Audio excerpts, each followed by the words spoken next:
To my black brothers and sisters across this country, I'm sorry. I can't hold it together all the time.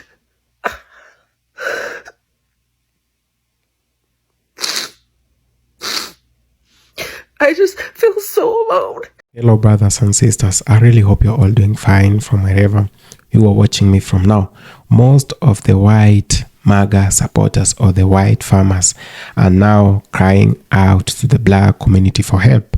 Now, it must be remembered that most of them went to the ballot to vote to punish the black community and the undocumented immigrants. Now, their farms are collapsing, their stores are now closed, and their tariffs are hitting them so hard. Most of them do not even know whatever to do because life is becoming so unbearable. Let's watch this video, then have a really quick discussion at the end of it. Thank you so much. The black community has long suffered under the weight of systemic racism and discrimination. As white people, it is our responsibility to use our privilege to support and uplift the black community. Here are a few ways that we can be better allies. Listen and learn. We need to listen to black voices and experiences without interrupting or dismissing them. We should educate ourselves on the history of systemic racism and the ways that it continues to impact the black community today. We should seek out resources, books, and documentaries that help us understand the issues. Next, speak up. We should use our privilege to speak up against racism and discrimination. We should challenge racist comments and behaviors, even if it's uncomfortable. Silence that which perpetuates racism. We should support black-owned businesses in our communities. We should advocate for policies that support economic justice and equity. Donate to black-led organizations. Financially support black-led organizations that are working to address systemic racism and inequality. It can be done through regular contributions or contributing to certain campaigns and initiatives. We should also use our platforms for good as white people. We have access to platforms and audiences that the black community may not have. We should use our platforms to amplify black voices and perspectives, raise awareness about issues affecting the black community, and promote positive change. Be open to feedback and learning from our mistakes, as we will make mistakes along the way. But it's important to acknowledge them, apologize, and learn from them. We should be open to feedback and willing to change our behavior and perspectives as we continue to learn and grow. Being a better ally to the black community requires a willingness to listen, learn, and take action. It requires us to use our privilege for good, support black-owned businesses and communities, and speak up against racism and discrimination. It's up to all of us to work towards a more just and equitable society, and being a better ally is an important step. If you like the content and benefit from it, give me a follow. So now I'm seeing all these videos of Mexican Americans crying about how they regret voting for Trump. And honestly, I can't feel bad for you, because when we told you this would happen, you didn't listen. When it was just theoretical, it was easy to ignore. But now that your undocumented family is at risk, now that your kids are being targeted, or the kids in your circles, now that they're coming for you, now it's a problem. Listen, I get it. I have family who voted for him too, and I won't lie, it makes it very hard to process. It sometimes even makes it hard to talk to them, because how am I supposed to be okay with that? I have undocumented family. I have a trans sibling. Trump's policies directly hurt people I love. So when I see our own people supporting him, it feels like a slap in the face. And I keep asking myself, why? How did this happen? This man called Mexicans rapists. He bragged about deporting families. He made racial profiling and hate cool again. And still, some of you voted for him. And now, reality is hitting. Oklahoma just passed a law requiring parents to prove citizenship to enroll their kids in school. Texas is next. Who do you think they're coming for? Not white, undocumented Europeans. Latinos. And now some of you are shocked. What did you think was going to happen? That they'd make an exception for you? That you're somehow a good immigrant? That Trump actually cared about Latinos? Be serious. I know some of you are going to defend your stance with like, well, my family voted for him because they don't like socialism. They care about small businesses. They're conservative. They're religious. Okay. But at what cost? At the cost of our people being deported? At the cost of our kids being denied education? At the cost of our community being unsafe? And so now you're feeling the consequences and you want us to feel sorry for you. No. I'm saving my sympathy for the people who didn't vote against their own families. It's exhausting. We tried to tell you, but if you voted for Trump and regret it, sit with that, reflect on it, because the rest of us, we saw this coming. Please don't share any hate, not even towards Latinos who voted for Trump. This is just my personal view and my frustration about this entire situation. Black people saved me. And it's not some tagline. I was born on the streets of South Korea. I begged for money every day, door to door. I got taken from my biological family, put in a home, adopted or sold to an American family that had really great intentions. Really great intentions. But they were ill-prepared, and the system was just messed up. And life didn't really become easier, it became tougher. But black people saved me. Their culture, their music, their resilience. And one day, I hope everyone sees the beauty. Oh, we're losing our community. You guys are crying about losing your community in less than 24 hours after you're on the app. You're bullying dozens, if not hundreds of creators. There were TikTok creators going on news outlets over here, like over in other countries, going to bat for you Americans on TikTok, right? Like trying to put pressure on by saying, you know, I might be over here in Scotland, but I have 1 million followers who are American. And, you know, I follow a lot of American creators. I want to support them. And this is going to affect mine. Yada, yada. Like people over here were going to bat for you guys. And you get on here and show your asses acting like this, talking about community. Guess what, Buttercup? The world's a global community. And most of us are in much more of the same boat than you might realize. This behavior, I'm disgusted by it. I'm ashamed to be an American. Honestly, I have been for a while, but like on TikTok now, I'm super ashamed because there's no excuse. There's no excuse for that behavior. And you're showing exactly that everyone's right. That everyone who says all those bad things about America, they're right because look at you. You're doing it. You're literally sitting there doing it. Unbelievable. World stage bullies, just unbelievable.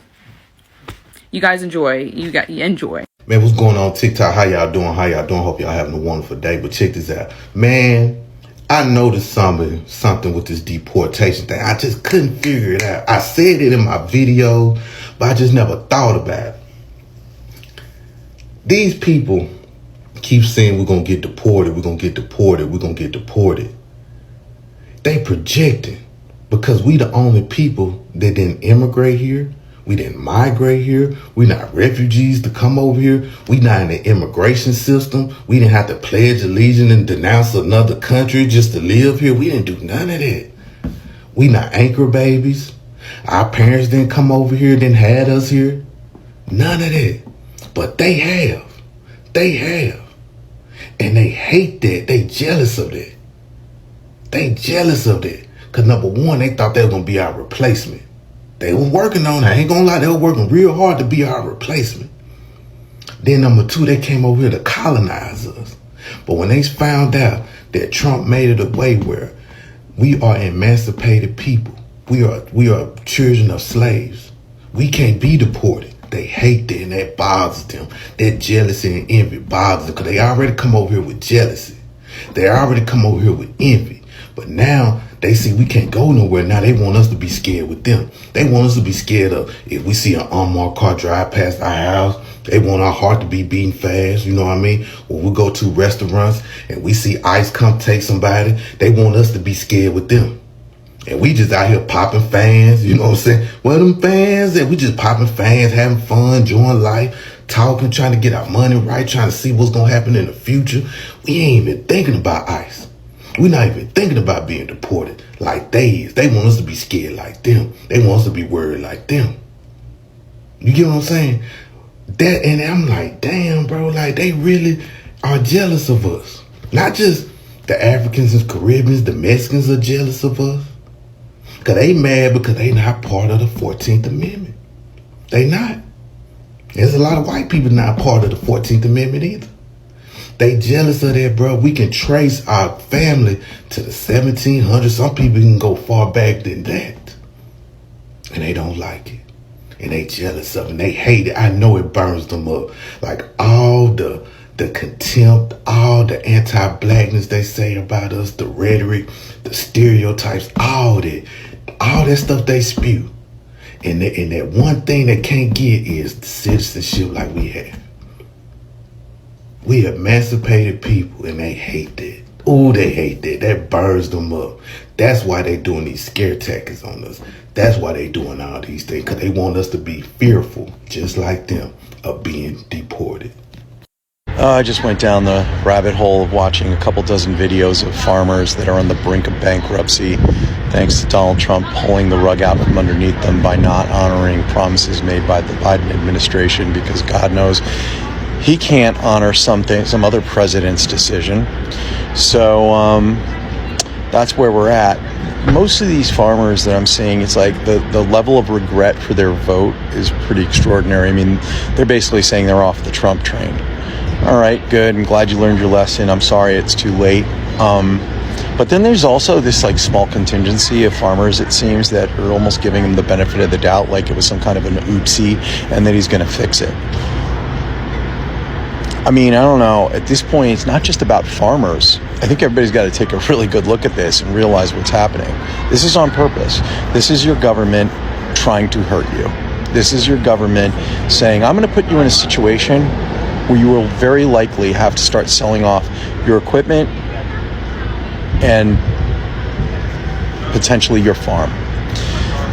And if you're doing that, you know, guess who's going to scoop them up? It's not a question. It's these corporations that are headed up by his largest political donors. It's not that hard to follow the breadcrumbs here. So why do you think he's doing it? He's doing it because it's a favor to his political donors who want to buy your farm for pennies on the dollar. That's why it's happening. So just know that your government is actively trying to put you into dire straits so that you'll give up everything you have so that they can buy it cheap. So if you've got a 5th generation organic soybean farm, they want it. I'm quite sure Monsanto will buy it and pump the ground full of Roundup and no problem. And it's not just farmers. That's just who we're talking about today. It's going to be everybody. He has no problem cutting veteran benefits. He has no problem cutting health benefits, Medicaid, Medicare. They're going to go after Social Security. If there was ever a more clear indication that this government doesn't value you, me, and its citizens as people, find me a more clear example. And don't tell me about Hunter Biden's laptop or Hillary's emails. It's amazing how many times you can bring up these incredibly egregious things that this administration is doing, and the Trumpers still come back with like, well, at least he's not part of the Biden crime family. Like, okay. How was your farm under the Biden crime family? How's our economy? How are our institutions? Who does it help by eliminating the Department of Education?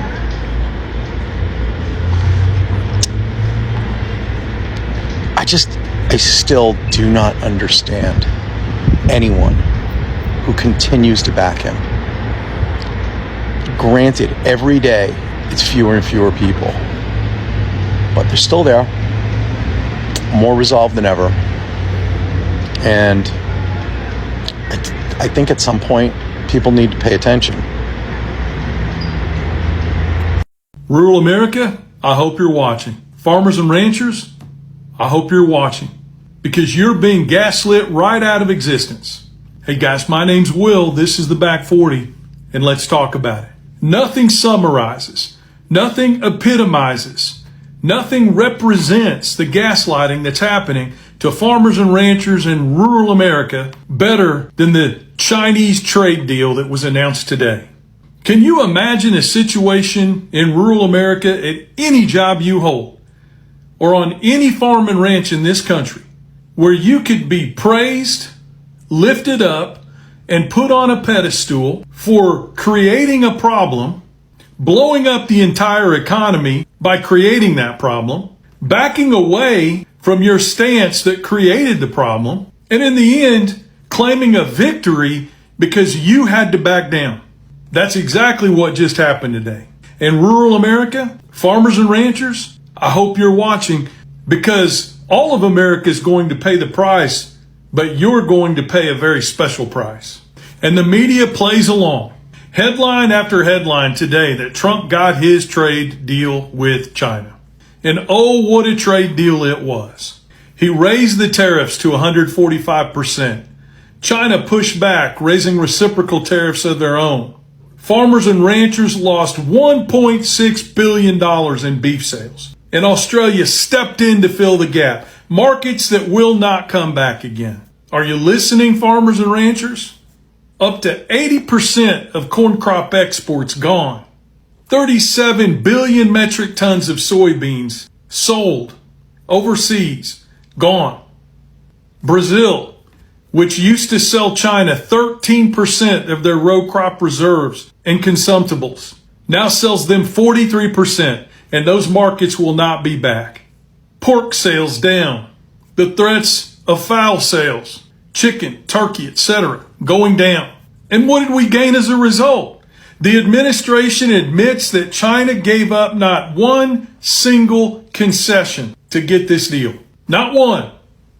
All that happened is that the two sides agreed to lower these tariffs and to back off for 90 days, at which time they would begin to start talking about the longer term issues. So again, just to summarize, we raised tariffs on China 145%. China reciprocated and raised tariffs on the United States. Foreign markets went away that will never come back again. And billions of dollars in American agricultural sales are gone forever. All of it. All of it.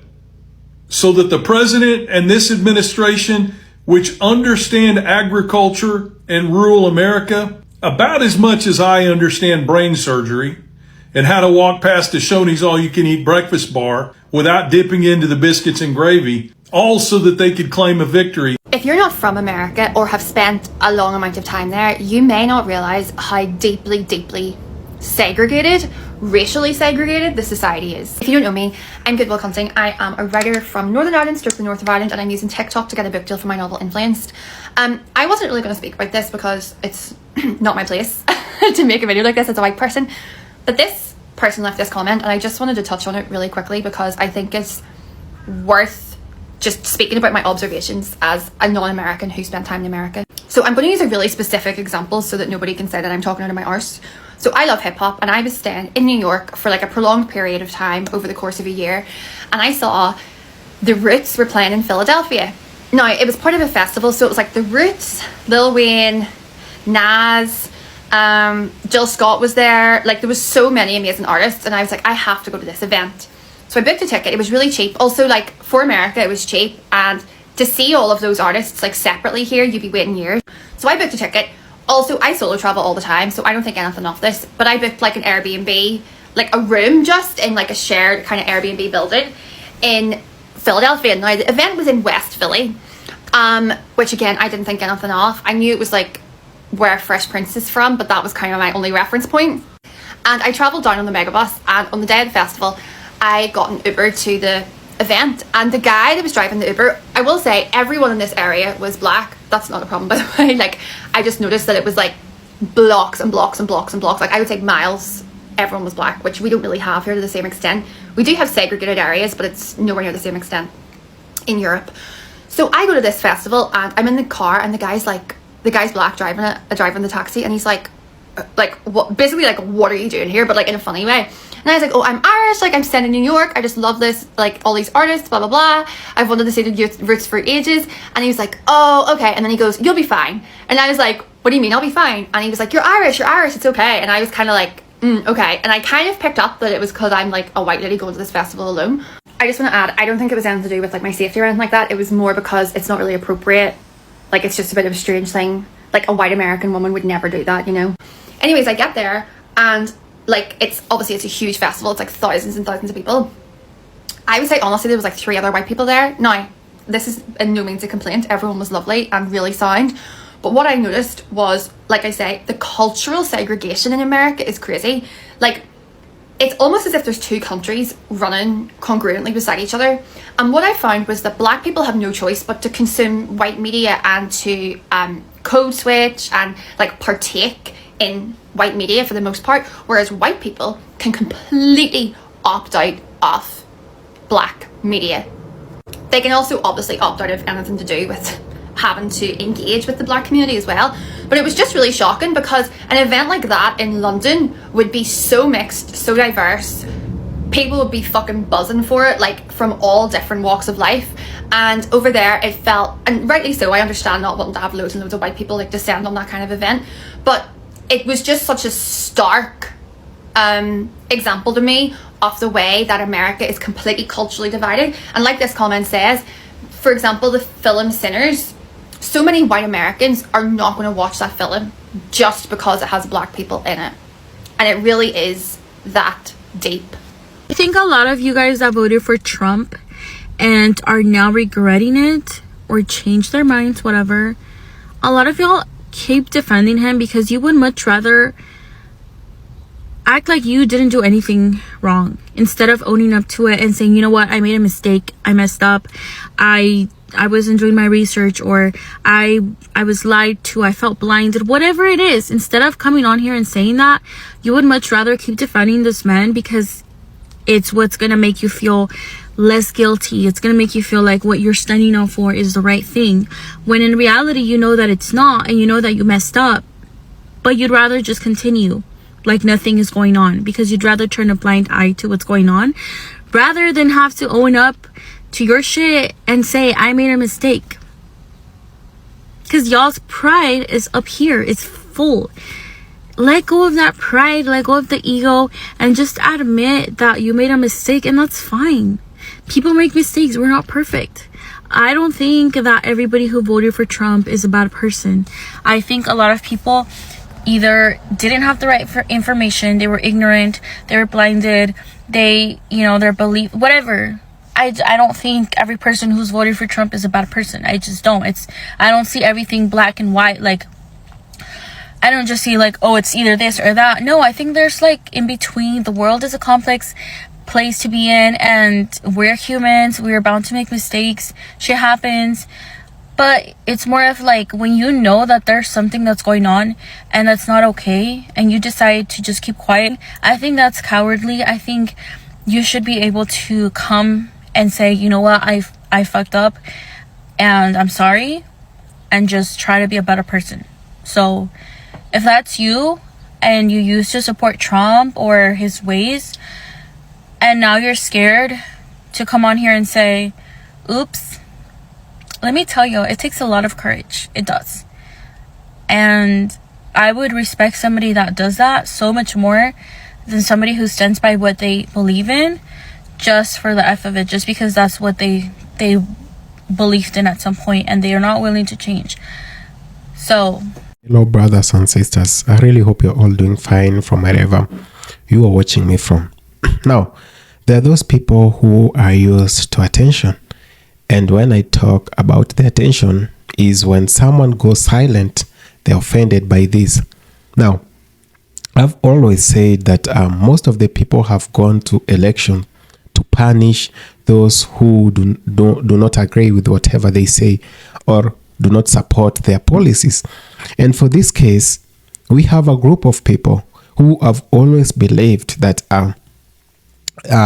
poverty, problems, and everything that is negative should be directed to a given community. And most of these people have always have a problem, or they've always had a problem when the black community distances themselves from whatever is happening, or they decide to keep quiet. Now, let's we forget that many people went to the ballot. They voted for deportation. They voted for so many other things. They thought the administration that was coming in was going to punish the black folks, and the black community was going to suffer at large. Most of them are now surprised that the black community is silent and they're doing their things in total silence. This is not sitting well with the majority of those rural American farmers or white people who went ahead to vote for the same system. I've always had a problem when someone fails to admit whatever they have done and they try to direct that mistake to someone else. This is when we've talked about white fragility most of the time. The fact that most of the people have been told that they cannot be the ones doing these things, that they cannot humble themselves to say sorry, that we voted not the way we thought it could go, that we voted this way, but we are very sorry and we take responsibility for whatever is happening at the moment.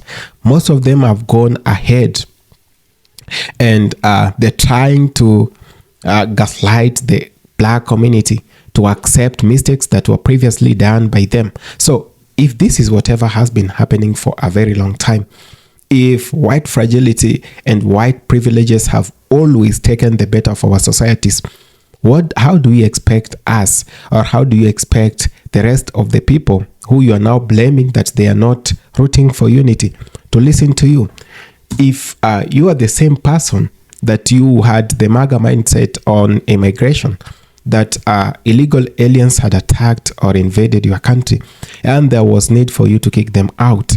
Now, if you still believe that to date, and most of the people didn't see it coming this way, that the undocumented immigrants are going to be deported and this is going to affect the productivity. Most of the farms are being, most of the workers in these farms are illegal immigrants, or whatever you call undocumented immigrants.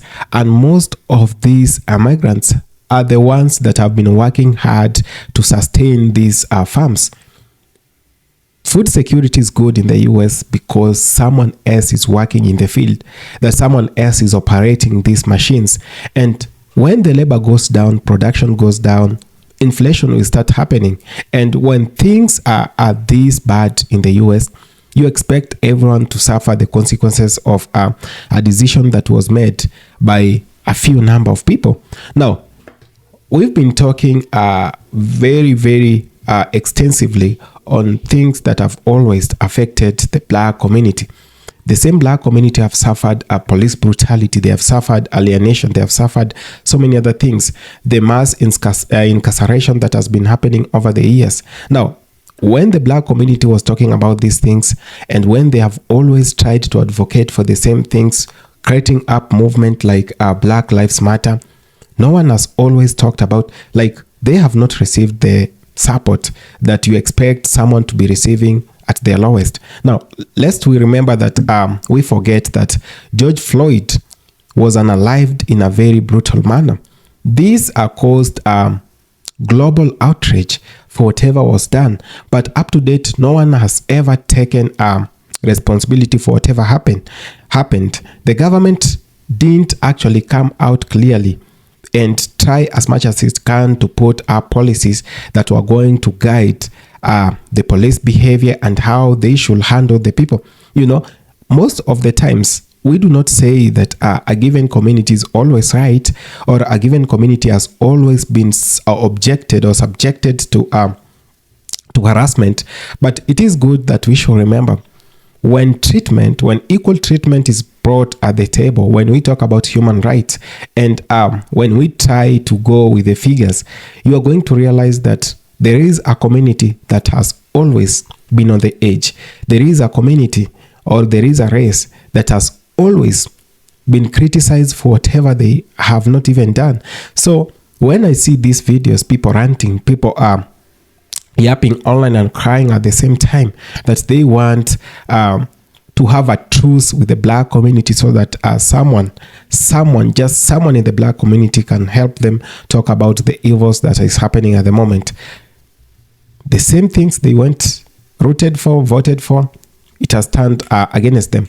There is always an adage that is always brought up in the US, and the wise people say that when you're told to dig a hole, remember to dig yours. When a grave is being dug and you're told to do that, always remember to have yours, because if things or tables were turned, it might dawn on you that you are digging your own grave. So you might not have somewhere, you might not lack somewhere to be buried. And this is whatever we've always advocated for, that the unity of the human race is very important. However much identity politics have always played in the US, in Europe, and everywhere, as in Africa also, we've always seen that in countries like South Africa. And this is whatever is killing or bringing us down the trenches, that we tend to elect people because we know them, or we tend to elect them because they have policies that will affect our force, or we tend to elect them because they come from our race or the community we come from. We do not care about our countries. We do not care about things that are going to affect us adversely. We only care after everything is lost and everything has been messed up. If we want to keep track of how people have been voting, and the patterns are very clear, and this is why I've always said that the political class is not the problem. We, the people, we, the electorate, are the problem, because most of the time, or let me say all the time, we make the same mistakes.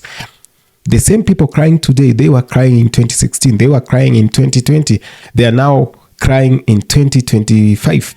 There will always be problems, but let's be very, very vigilant on how we take decisions. Most of us make decisions with emotions. You can't mix the two and do not expect an explosion. There always been a problem when we tend to elect to punish, that Democrats go to elect to punish Republicans. Republicans will root for a leader who will punish Democrats or the black community.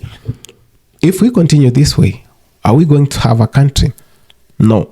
We won't have a country that is built on grudges, a country that is built on emotions. People vote to punish the others. Then the others, when presented with an opportunity, they will always do the same. They will want to retaliate the same thing. And when this happens, let's not forget that there are those innocent people who suffer in the hands of the wrongdoers. And the wrongdoers are those ones who use emotions to elect leaders. The system is set, and the system is biased. It's set in a way that it should always keep you distant from your friends. It should always keep you busy paying taxes and mortgages and everything, and the loans you owe to the public, to the republic or to the state or to the lenders. If that's the case, if you abide or if you go down the same line the system wants you, then you're gonna want to to reverse everything that has been done to you, which is kind of impossible, because you go to the system takes you down to the trenches. The system keeps you poor. The system always keeps you wanting, that you never satisfied. That's whatever capitalism means. That's whatever the US and many other countries stand for. And when we talk about capitalism, this is whatever is making you very busy, not even to interact with your friends, just to pay taxes. And this is whatever the system has done best. Brainwash you, to brainwash you so that you can make bad choices.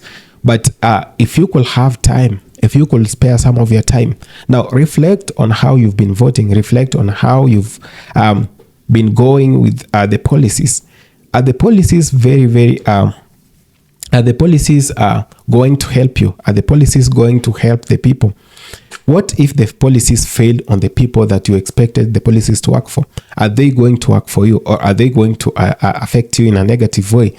If we think in this way, then we are going to have a better country. But if we continue thinking with a lot of emotions, if we continue crying and carrying back grudges from year to year, I know most of the Democrats will want to retaliate whatever has been done to them by Republicans. And with this cycle, this is when we have, or we tend to choose worst out of worst, you know. Sometimes I've heard people saying that in a political scenario or in a political battle, you don't choose the best. You choose the least worst that you have, you know. You choose someone who is less devil to you so that they can do whatever they want to do, and because you don't have a choice. Let you not be caught in between not having choices, because they say if you do not plan, then you're planning to fail. You must have a plan, and the only plan that can work for both the public, for both the Democrats and the Republicans, is first coming together and realizing that the political class has always not carried your interest at heart. Their interests come first, and so you might want to maybe one day to reconsider voting in patterns that include identity politics and the rest. Thank you so much for having taken the time to watch this video. I really appreciate, brothers and sisters. If it's your first time on this channel, please consider subscribing, sharing, commenting, and liking the video. Now, let you not mistake, or let you not be misguided by whatever is happening.